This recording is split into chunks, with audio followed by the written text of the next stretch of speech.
Well, good morning, everybody. Here we're looking at Numbers chapters 8, 9, and 10. And there's a lot involved in this, a lot of detail. As we read this morning, we try to absorb all this detail. One of the things that should stand out for us is how we're told again and again, it's repeated many times, how they followed the Lord, that in his direction, so that when the cloud would rise from the meeting place, they would pack up camp and follow the cloud where the cloud would go. And then when the cloud settled, when the cloud stopped, they would make camp and the cloud would settle, and they would stay there.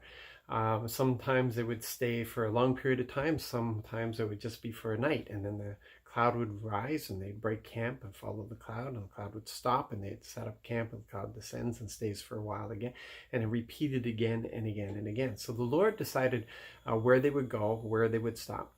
And yet in the following chapter, we read how Moses begged his father-in-law to stay with them, because he knew the desert well and he would know the best place for them to stop and camp, which just struck me as like, what?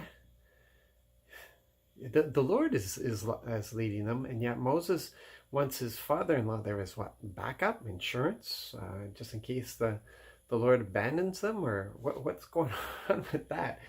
And the hardest thing for us to do is when the Lord indicates that he wants to do something, and we can do that, we can do it ourselves, but the Lord wants to do it, and for us to allow him to do that.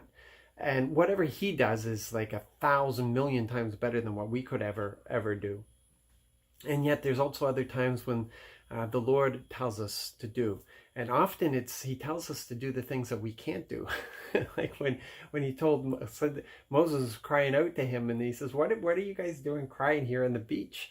Hold out your staff and part the waters.